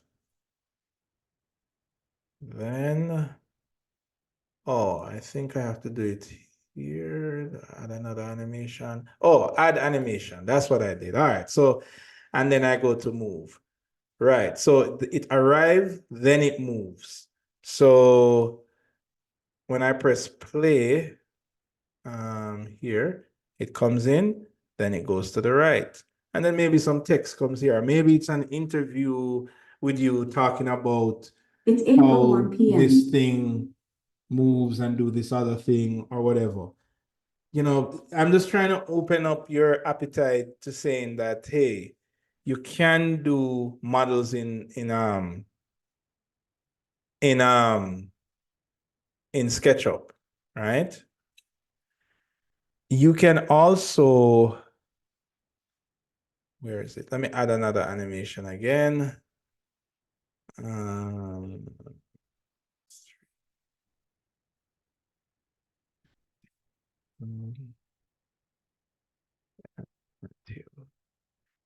So it arrives, then it moves, then it turns. All right, so if I press play, no, actually it turns first. So I need to, so this basically sets the order. So I will say I want this to start after that, and I want this to start after that. So if I press play, it arrives, it moves, and then it rotates, right? So maybe you want to talk about an element or some special thing that does something in your design. Like, you know, if you want, you could animate this in SketchUp, but I'm just saying, I want you guys to think simple, This is what I mean by I don't want you to overdo it and you jump into After Effects and 3D Studio Max. And not saying that that's bad, but some things can be done with some simple software. All right. The next thing is like in that last exercise, in that last example that I showed you, they did like a whole hand sketch thingy. Can I go to previous? Right. They did this hand sketch thing, and they did this by recording the screen when they draw. On I think one of the group members used Procreate. So what they did was just sketch and just record the screen. Right? So that's also something that you can do. Because I know a lot of persons maybe do that kind of hand sketching stuff. All right. I think those are some of my tips. I'm trying to cut it short for you guys. So, what's supposed to happen now is the grouping. Now, have you guys worked out what groups you want to be in?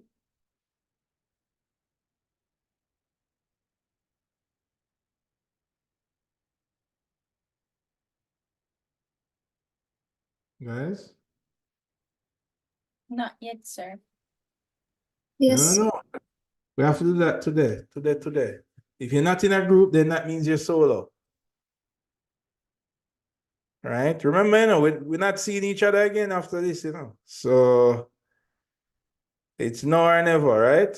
I mean, you can always message me and say, sir, but not with changing, but with which group you want to be in. So I have everybody's name here, and I'm supposed to put what groups you belong in, right? Now, in each group, you should have a pre-production, production, and post-production. Now so let's try and achieve that first. So who wants to go first? First group.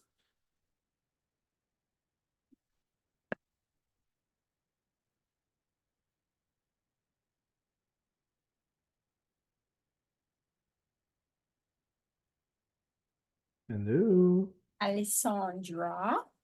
Uh-huh. I'm just going to give you the first color that's there, Alessandra. So Alessandra, are you solo or are you in a group? I'm going to find a group, sir. Oh, But nobody's answering, so I'm answering for myself. Sir, let's put me, Alessandra, and Brandon, sir. William. Make Brandon. I'm going group, Alessandra or not. But Ariane just said she Oh, wants to be in a group with me, so. yeah. I don't know. all right. Tell you what. Because it sounds like I know that our brains are like studio. I'm gonna put a form on the website. Yes, that is what I'm gonna do. That is exactly what I'm gonna do. I'm gonna put a form on the website. And you guys are gonna go on that. I don't think I can make a form that when you choose somebody, because I'm gonna have to figure that out. Oh Lord, why are you guys giving me more work? So I have my group if you want my group. You have what? So I have my group. You want to take down my group? I need everybody group, but I'm Or, thinking. sir, we could make a list, The class can make a list. I rather we do it the farm way and you just go and pick group members because I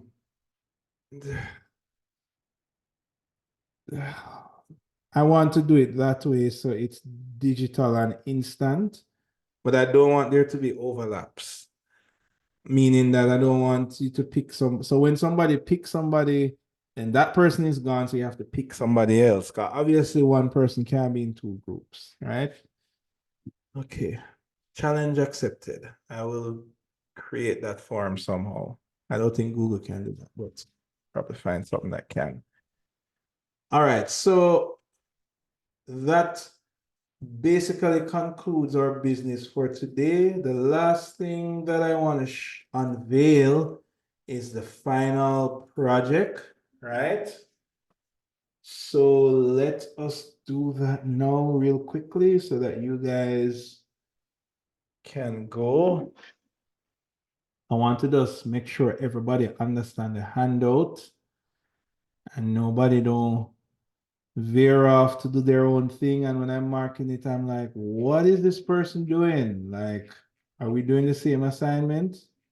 Right? Especially that it is the last assignment and the last class. I don't want you to go off and do what did I do? Oh, it's back. To do your own thing in your own world.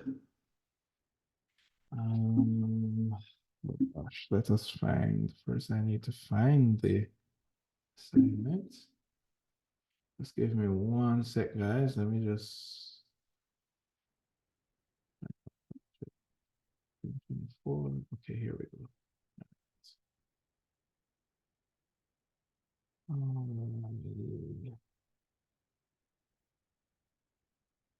right.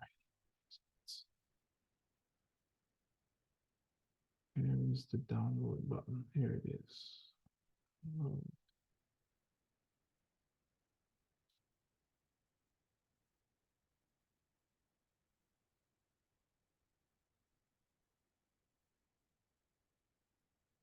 Okay, student content, and in your final project, there you go. 2024. All right.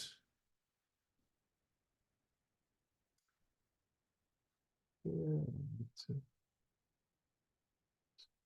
new window.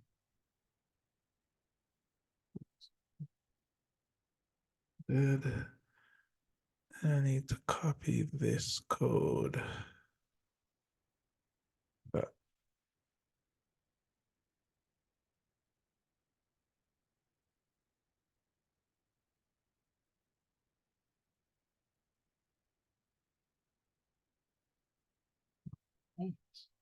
okay, we are now live.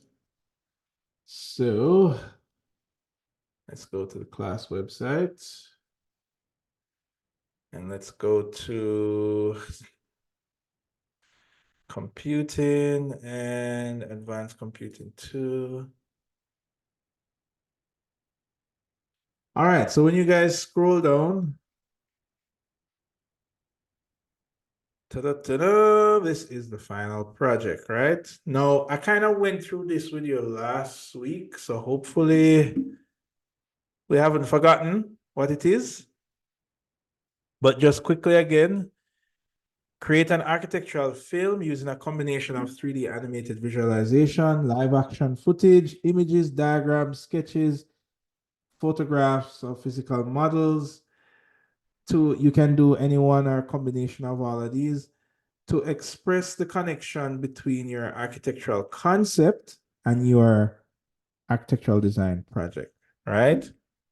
All right, so you can choose to work in a group of 3 members or by yourself. If you are grouped in 3 members, then you have to be pre-production, production, and post-production. If not, then you do all by yourself, right?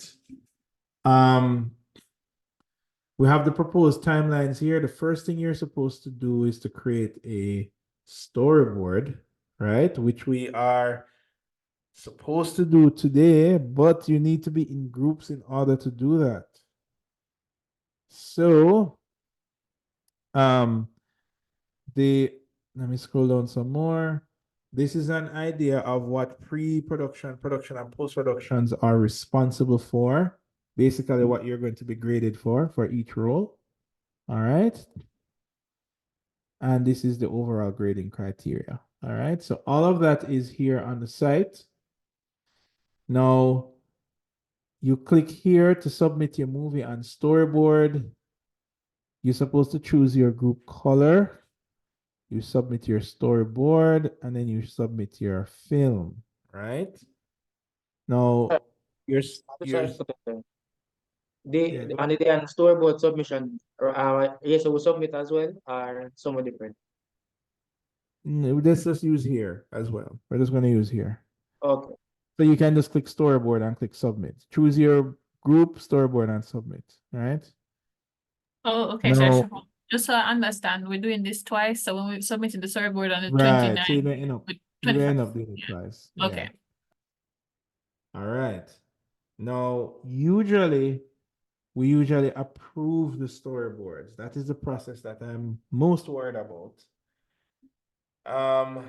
Because of how the timing is. Usually you would submit your storyboard and then I would approve it in the next class, right? Because I don't want y'all go off creating a wild movie that is just not appropriate. And you waste time and waste grade and possible money, right? So we need to work out a way so that I can see your storyboard. Oh, how are we going to do that? Would it be unwise of me to say, show me your storyboard on Monday? Very unwise, sir. Yes, very unwise. All right then. Fine. Fine. I'm not going to say like literally the only time that I can meet with you guys is on a Monday based on my work schedule. Right? So at some point I need to see your storyboard and approve it. So let us do that. Oh man, that is so far, but let us do that. How is that gonna work? Okay, Wednesday we'll do night, that Tuesday night. the only thing I can think of is the 29th. That is the only time that I possibly have to meet, right? So we'll have to do that on the 29th. So everybody's story should be submitted before the 29th, not even on the 29th, before, right? Because I need to make sure that you are not doing madness, okay? And sometimes you might suggest something and there might be an easier way. So I'm going to dedicate my next class that officially I don't have according to UTech to make sure that to confirm everybody's storyboard. So that will be week after next week, Monday, right? On the 29th. So you are gonna so here's what we will do then, guys. Here's what we will do. On the 29th, you show me a storyboard and you submit it that day. If you had to make a change or you have to clean it up or whatever, you do that and you submit it to me. All right? How does that sound? You have left me no choice. So repeat it one more time.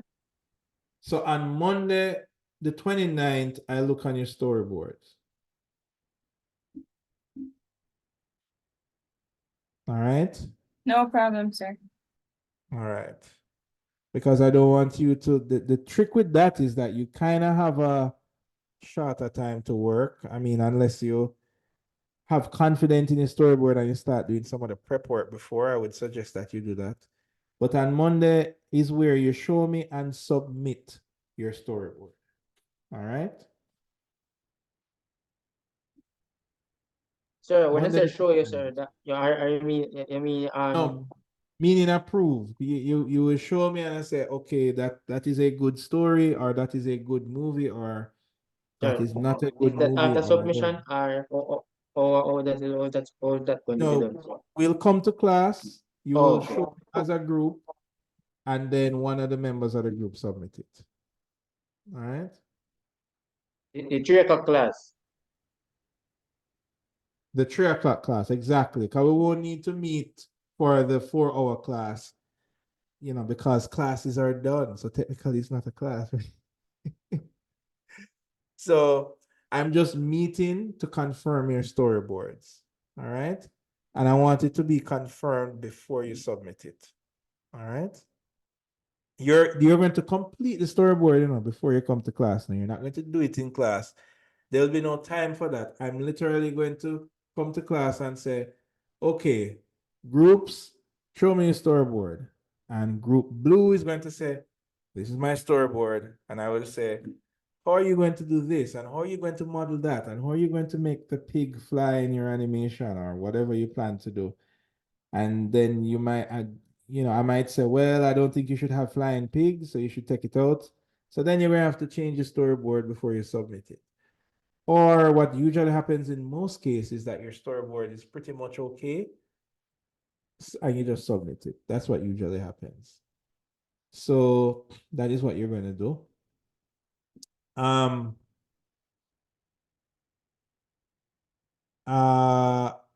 So at that point, I need to know everybody's group and role, and that is what I will use to mark your work. So this is a what do you call this? A pre-goodbye to you guys, right? Because technically I'm supposed to be telling you goodbye and farewell, and I hope to mark your assignment soon. But apparently I'm going to have to see you again. You're going to have to see my ugly face again for a couple minutes on the 29th.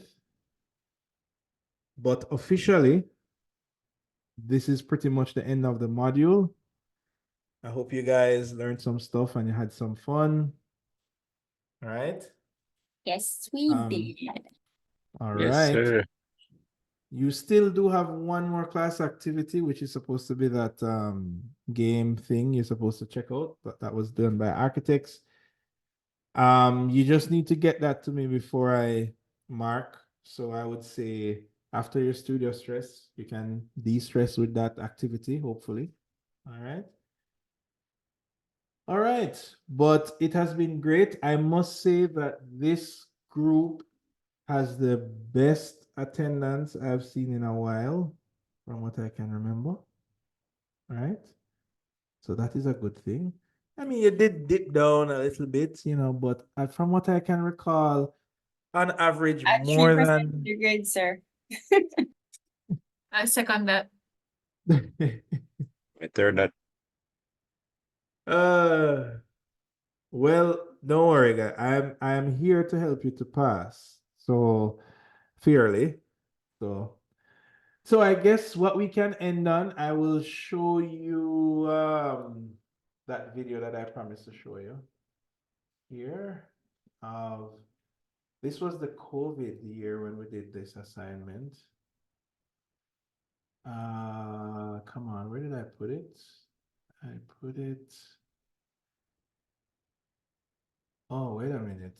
We weren't getting any audio. Oh, crap. Oh. False alarm. Okay, so that means I'm gonna have to locate it in these submissions. For some reason, are you guys hearing that sound? Yes, sir. Okay, good. So then why am I not getting any sound here? When Barbara switched to TurboTax, Are you getting that sound? Yes, sir. All right, lovely, lovely, lovely, lovely, lovely. All right.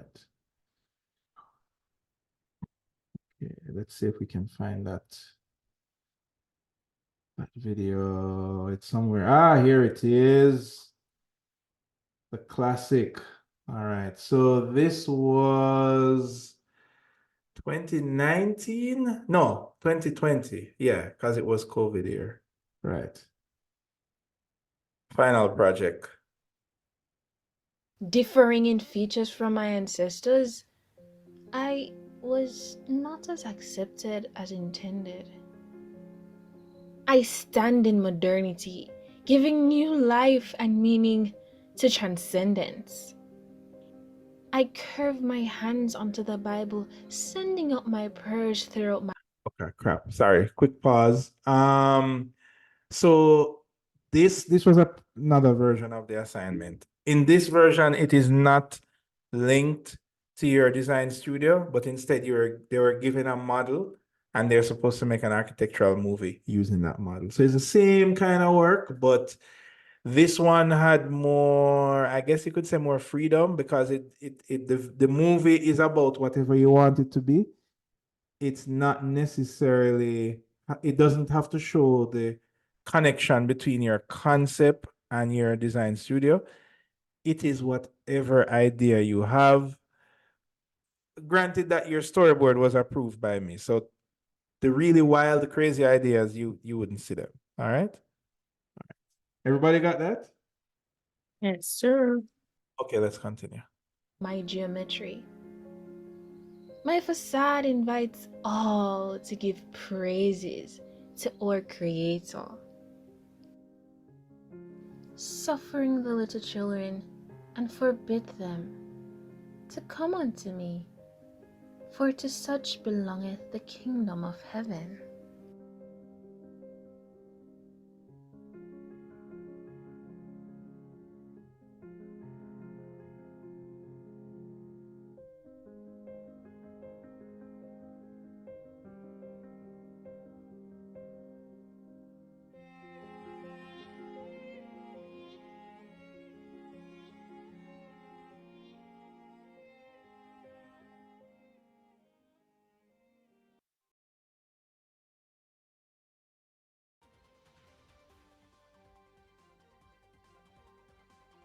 No sound, sir?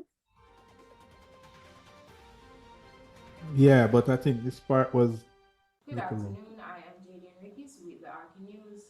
A special welcome if you're watching on archimedia.com.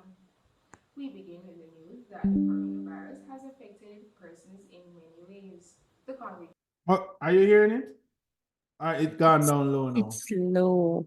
Oh man, they were having some audio issues. Okay. What group is this again? This is what group is this? All right, I'm gonna have to play it in what the program is called in because for some reason it was low. You said this was 2019, sir? 2020 was a COVID year. So they had to, so most people did coronavirus movies. I have it, I have the video, I have the submission here. So I'm trying to look for it so I can play it in where is it? In VLC. See, they didn't put the, where's the group color? They're supposed to put the group color so I can find it. They didn't, they only put two. Okay, I'll have to search based on name. See, that's why it's important to put these things, guys,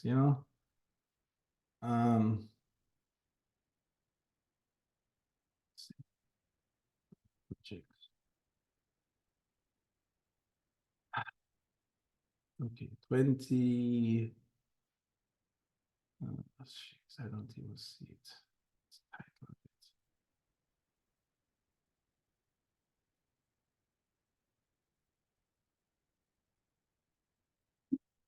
You know what? Just download it again.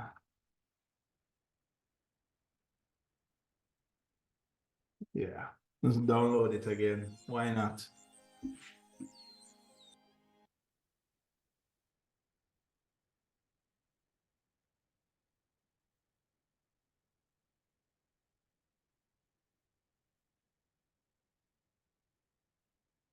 Ta-da. All right, it has downloaded. So now just need to find it. What is it called? It's called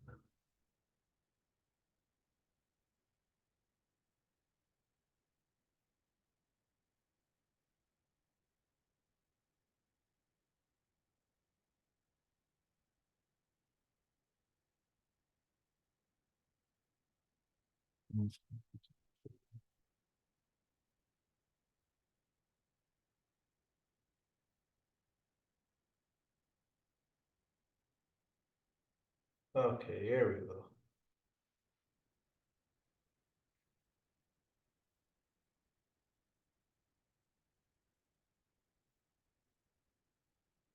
Not as accepted as intended.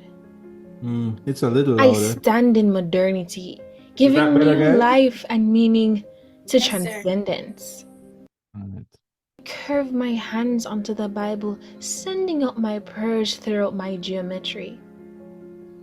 My facade invites all to give praises to our Creator. Suffering the little children and forbid them to come unto me, for to such belongeth the kingdom of heaven.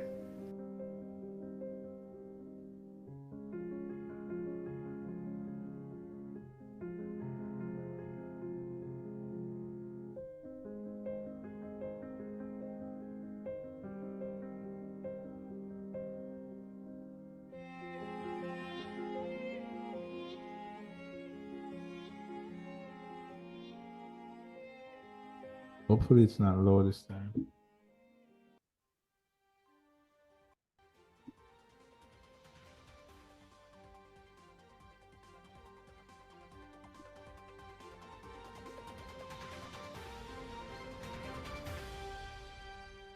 Good afternoon, I am Jadian Rickis with the Arky News. A special welcome if you're watching on archimedia.com. We begin with the news that the coronavirus has affected persons in many ways. The congregation of the Jubilee Church told Archimedes that their opportunities has been hindered. Church members are calling for attention to be placed on the reopening of churches. Halissa Biggs has that story. Excuse me, sir. Can I ask you a question? Yeah, yes, ma'am. First of all, what is your name? My name Philly, man. Okay, sir. That How is have you- Philly, not Philly, man, you know. Nice, sir. How have you been affected by this pandemic? Well, ma'am, today is what? Sunday. Yeah, and I thought I was supposed to go to church on a Sunday. From this pandemic or whatever it is, go on. I've not been to church. Me not see my brethren them from a while back. That's why me have to big up Pastor Brown, you know. Yeah, man, big up Pastor Brown yeah, and man. Jubilee Church. Yeah, we have to big up Pastor Brown. Pastor Brown do the Zoom thing. Although I don't know if you use it, and my local youth have to help me. And this wildfly thing, I don't know if you use that at all. Yeah, no that me say. Yeah, this little thing, I don't know if you use it.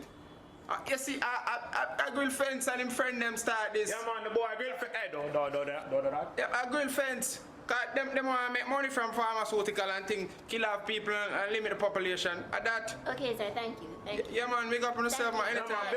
Yeah, man, say a shout out to Antigen. Don't do that. Thank you, Alyssa. While the residents understand that this pandemic was not as a result of the government, they still believe church gatherings should be exempt from the lockdown. We will keep you up to date with these stories. Thank you.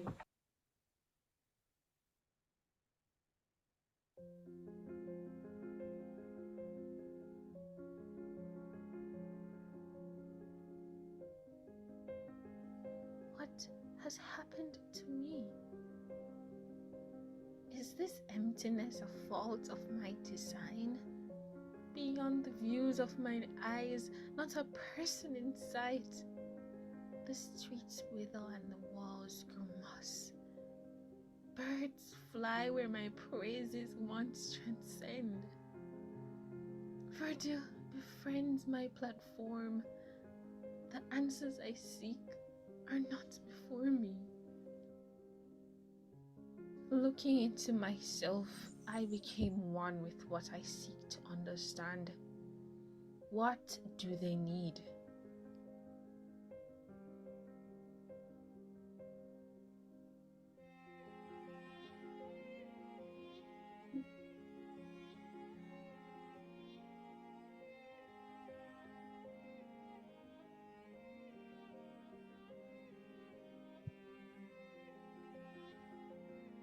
I hope you can turn up the volume on your end. It's still low.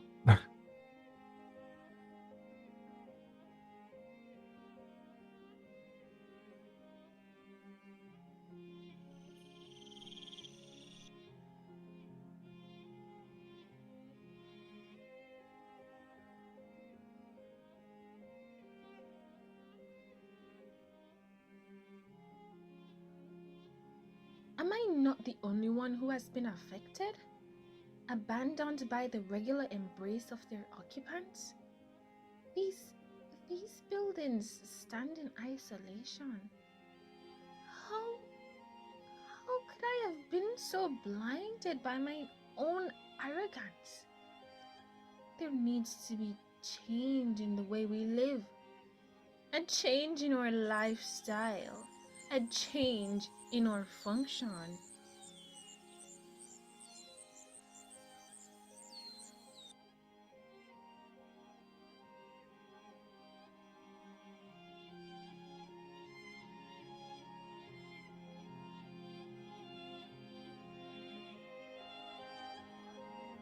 Hallelujah, hallelujah. Welcome again to Sunday Morning Live from Jamaica. Hallelujah, it's been an awesome time. We just had praise and worship, and it has been an awesome time.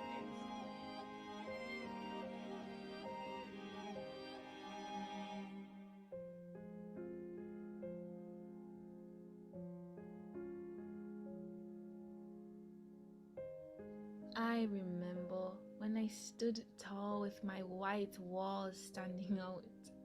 I seemed to consume almost all the praise, my wings in repetition calling you in from the sky. I bask in the sunlight and cast shadows on my platforms. The sun is able to peek through, creating contrast. I seem to be heaven kissed.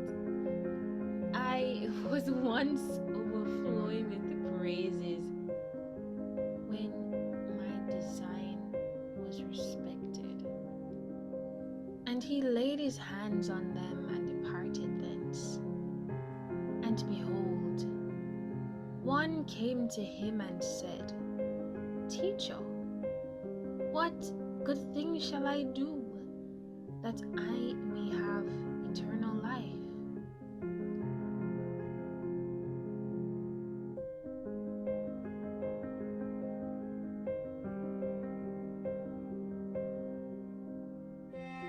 All right.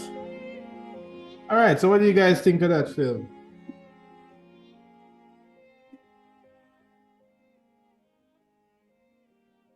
That one was kind of funny, sir.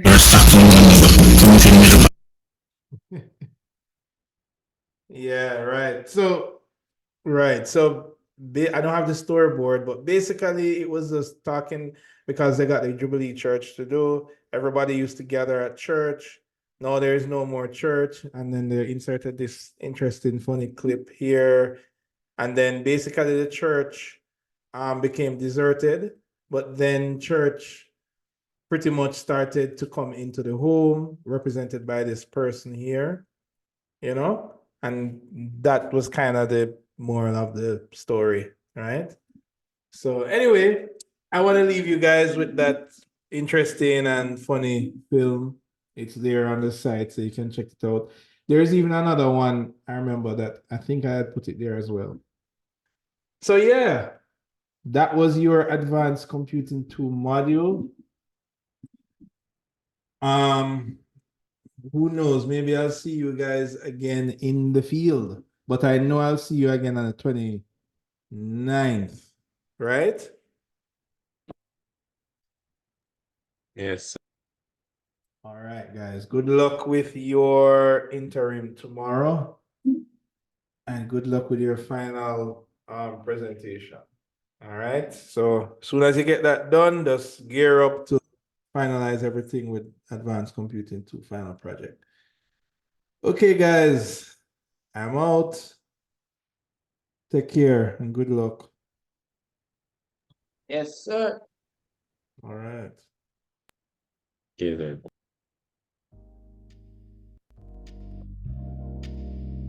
Bye, sir.